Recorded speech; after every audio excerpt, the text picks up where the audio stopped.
कृपया हमारे चैनल को ज़रूर सब्सक्राइब करें और इस कहानी को अंत तक सुनें। हर हर महादेव दोस्तों, सावन के इस पवित्र महीने में हम आपको श्री शिव महापुराण संपूर्ण सुनाने जा रहे हैं। कृपया करके हमारी सारी वीडियोस ज़रूर देखें और कमेंट में हर हर महादेव ज़रूर लिखें। आज इस वीडियो के माध्यम से हम आपको श्री शिव महापुराण के महात्म्य के चौथे अध्याय को सुनाने जा रहे हैं।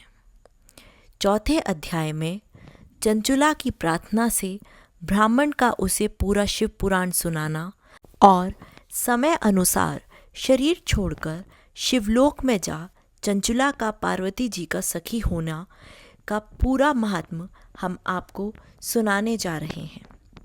इस वीडियो को अंत तक ज़रूर देखें और हमारे चैनल को सब्सक्राइब कर लें। कमेंट में हर हर महादेव ज़रूर लिखें। श्री शिव महापुराण चतुर्थ अध्याय। ब्राह्मण बोले, सौभाग्य की बात है कि भगवान शंकर की कृपा से शिव पुराण की इस वैराग्य युक्त कथा, श्रेष्ठ कथा को सुनकर तुम्हें समय पर चेत हो गया है। हे ब्राह्मण पत्नी, तुम डरो मत, भगवान शिव की शरण में जाओ। शिव की कृपा से सारा पाप तत्काल नष्ट हो जाता है।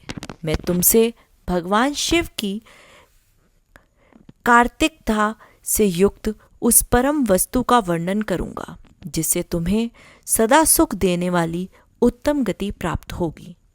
शिव की उत्तम कथा सुनने से ही तुम्हारी बुद्धि इस तरह पश्चाताप से युक्त एवं शुद्ध हो गई है। साथ ही तुम्हारे मन में विषयों के प्रति वैराग्य हो गया है। पश्चाताप ही पाप करने वाले पापियों के लिए सबसे बड़ा प्रायश्चित है। सत्पुरुषों ने सबके लिए पश्चाताप को ही समस्त पापों का शोधक बताया है। पश्चाताप से ही पापों की शुद्धि होती है। जो पश्चाताप करता है वही वास्तव में पापों का प्रायश्चित करता है, क्योंकि सत्य पुरुषों ने समस्त पापों की शुद्धि के लिए जैसे प्रायश्चित का उपदेश किया है, वह सब पश्चाताप से ही संपन्न हो जाता है। जो पुरुष विधि पूर्वक प्रायश्चित करके निर्भय हो जाता है पर अपने कुकर्म के लिए पश्चाताप नहीं करता, उसे प्राय उत्तम गति नहीं प्राप्त होती है। परंतु जिसे अपने कुकृत्य पर हार्दिक पश्चाताप होता है, वह अवश्य उत्तम गति का भागी होता है, इसमें संशय नहीं है। इस शिव पुराण की कथा सुनने से जैसे चित्त शुद्धि होती है, वैसी दूसरों उपायों से नहीं होती है। जैसे दर्पण साफ करने पर निर्मल हो जाता है, उसी प्रकार इस शिव पुराण की कथा से चित्त अत्यंत शुद्ध हो जाता है, इसमें संशय नहीं है। मनुष्यों के शुद्ध चित्त में जगदम्बा पार्वती सहित भगवान शिव विराजमान रहते हैं। ऐसे यह विशुद्ध आत्मा पुरुष श्री माँ सांब सदाशिव के परम पद को प्राप्त कर लेता है। इस प्रकार यह कथा रूपी साधन सभी प्राणियों के लिए उपकारी है और इसी कारण महादेव जी ने इसको आग्रहपूर्वक प्रकट किया है। इस कथा से भगवान उमापति का ध्यान सिद्ध हो जाता है। उस ध्यान से परम ज्ञान और उससे मोक्ष की प्राप्ति निश्चय ही होती है। भगवान शंकर के ध्यान में मग्न हुए बिना भी यदि कोई इस कथा को मात्र सुनता है, वह दूसरे जन्म में भगवान के ध्यान को सिद्ध कर परम पद को प्राप्त कर लेता है।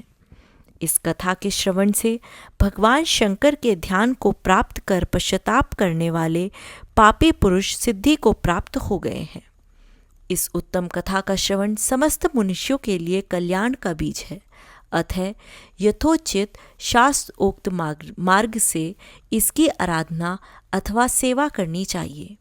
यह कथा श्रवण भव बंधन रूपी रोग का नाश कराने वाला है। भगवान शिव की कथा को सुनकर फिर अपने हृदय में उसका मनन एवं निधि अध्ययन करने से पूर्णतया चित्त शुद्धि हो जाती है। चित्त शुद्धि होने से महेश्वर की भक्ति अपने दोनों पुत्रों के साथ निश्चय ही प्रकट होती है। तत्पश्चात महेश्वर के अनुग्रह से दिव्य मुक्ति प्राप्त होती है, इसमें संशय नहीं है। जो शिव भक्ति से वंचित हैं उसे पशु समझना चाहिए, क्योंकि उसका चित्त माया के बंधन में आसक्त है। वह निश्चय ही संसार बंधन से मुक्त नहीं हो पाता। हे ब्राह्मण पत्नी, इसलिए तुम विषयों से मन को हटा लो। भक्ति भाव से भगवान शंकर की इस परम पावन कथा को सुनो। परमात्मा शंकर की इस कथा को सुनने से तुम्हारे चित्त की शुद्धि होगी और उससे तुम्हें मोक्ष की प्राप्ति हो जाएगी। निर्मल चित्त से भगवान शिव के चरणारविंदों का चिंतन करने वालों की ही एक ही जन्म में मुक्ति हो जाती है। यह मैं तुमसे सत्य सत्य कहता हूँ। सूत जी बोले, शौनक, इतना कहकर वे श्रेष्ठ शिवभक्त ब्राह्मण मौन हो गए। उनका हृदय करुणा से आर्द्र हो गया। वे शुद्ध चित्त महात्मा भगवान शिव के ध्यान में मग्न हो गए। तदंतर बिंदुक की पत्नी चंचला मन ही मन प्रसन्न हो उठी। ब्राह्मण का उक्त उपदेश सुनकर उसके नेत्रों में आनंद के आंसू छलक आए थे।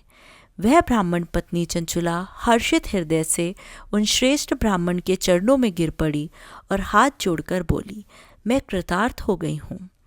तत्पश्चात उठकर वैराग्य युक्त तथा उत्तम बुद्धि वाली वह स्त्री जो अपने पापों के कारण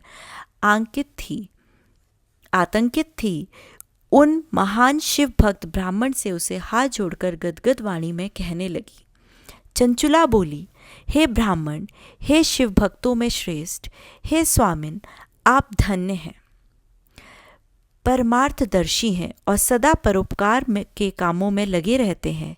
इसलिए आप श्रेष्ठ साधु पुरुषों में प्रशंसा के योग्य हैं। हे साधु, मैं नरक के समुद्र में गिर रही हूँ, आप मेरा उद्धार कीजिए, उद्धार कीजिए। पौराणिक अर्थ तत्व से संपन्न जिस सुंदर शिव पुराण की कथा को सुनकर मेरे मन में संपूर्ण विषयों से वैराग्य उत्पन्न हो गया है, उसे इस शिव पुराण को सुनने के लिए इस समय मेरे मन में बड़ी श्रद्धा हो रही है। सूत जी बोले, ऐसा कहकर हाथ जोड़कर उनका अनुग्रह पाकर चंचुला उस शिव पुराण की कथा को सुनने की इच्छा मन में लिए उन ब्राह्मण देवता की सेवा में तत्पर हो वहाँ रहने लगी। तदंतर शिव भक्तों में श्रेष्ठ और शुद्ध बुद्धि वाले उन ब्राह्मण देवता ने उसी स्थान पर उस स्त्री को शिव पुराण की उत्तम कथा सुनाई। इस प्रकार उस महाक्षेत्र में उन्हीं श्रेष्ठ ब्राह्मण से उसने शिव पुराण की वह परम उत्तम कथा सुनी, जो भक्ति, ज्ञान और वैराग्य को बढ़ाने वाली तथा मुक्ति देने वाली है। उस परम उत्तम कथा को सुनकर वह ब्राह्मण पत्नी अत्यंत कृतार्थ हो गई। उन सद्गुरु की कृपा से उसका चित्त शीघ्र ही शुद्ध हो गया। भगवान शिव के अनुग्रह से उसके हृदय में शिव के सद्गुण रूप का चिंतन होने लगा।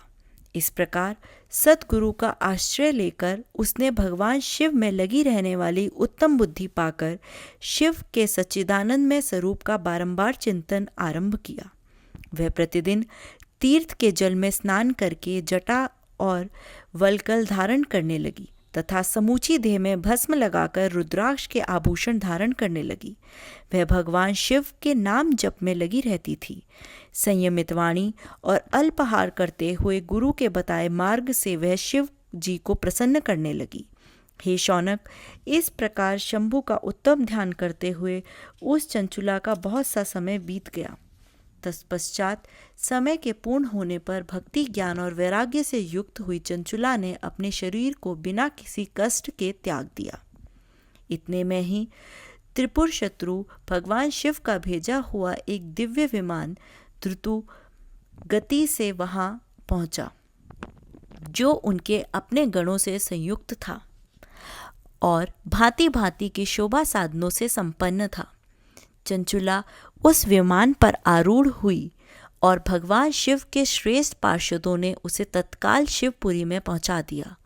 उसके सारे मल धुल गए थे। वह दिव्य रूप धारिणी दिव्यांगना हो गई थी। उसके दिव्य अवयव उसकी शोभा बढ़ाते थे। मस्तक पर अर्धचंद्र का मुकुट धारण किए वह गौरांगी देवी शोभाशाली दिव्य आभूषणों से विभूषित थी। वहां पहुंचकर उसने त्रिनेत्रधारी महादेव जी को देखा। ब्रह्मा, विष्णु आदि देवता उन सनातन शिव की सेवा कर रहे थे। गणेश, भृंगी, नंदीश, वीरभद्रेश्वर आदि गण उत्तम भक्ति के साथ उनकी उपासना कर रहे थे। उनकी अंग कांति करोड़ों सूर्यों के समान प्रकाशित हो रही थी। कंठ में नील चिन्ह शोभा पाता था। उनके 5 मुख थे और प्रत्येक मुख में 3-3 नेत्र थे। मस्तक पर अर्धचंद्राकार मुकुट शोभा देता था। उन्होंने अपने वामांग में गौरी देवी को बिठा रखा था, जो विद्युत पुंज के समान प्रकाशित थी। गौरीपति महादेव जी की कांति कपूर के समान गौर थी। उन्होंने सभी अलंकार धारण कर रखे थे। उनका सारा शरीर श्वेत भस्म से भासित था। शरीर पर श्वेत वस्त्र शोभा पा रहे थे। वे अत्यंत उज्ज्वल वर्ण के थे। इस प्रकार परम उज्ज्वल भगवान शंकर का दर्शन कर रहे वह ब्राह्मण पत्नी चंचला बहुत प्रसन्न हुई। अत्यंत प्रीति युक्त होकर उसने बड़ी उतावली के साथ भगवान को बारंबार प्रणाम किया। फिर हाथ जोड़कर वह बड़े प्रेम, आनंद और संतोष से युक्त हो विनीत भाव से खड़ी हो गई। उसके नेत्रों से आनंद अश्रुओं की अविरल धारा बहने लगी तथा संपूर्ण शरीर में रोमांच हो गया। उस समय भगवती पार्वती और भगवान शंकर ने उसे बड़ी करुणा के साथ अपने पास बुलाया और सौम्य दृष्टि से उसकी ओर देखा। पार्वती जी ने तो दिव्य रूप धारिणी बिंदुक प्रिया चंचला को प्रेम पूर्वक अपनी सखी बना लिया। वह उस परमानंद घन ज्योति स्वरूप सनातन धाम में अविचल निवास पाकर दिव्य सौख्य से संपन्न हो अक्षय सुख का अनुभव करने लगी। इस प्रकार श्री स्कंद महापुराण के अंतर्गत शिव महापुराण महात्म्य में चंचुला सद्गति वर्णन नामक 4था अध्याय पूर्ण हुआ। ओम नमः शिवाय। हर हर महादेव। आज की इस वीडियो में बस इतना ही। आपको ये वीडियो कैसी लगी आप हमें कमेंट में ज़रूर बताएं और अपने दोस्तों के साथ ज़रूर शेयर करें। हमारे चैनल को भी सब्सक्राइब कर लें। फिर मिलते हैं किसी नई वीडियो के साथ। तब तक के लिए धन्यवाद।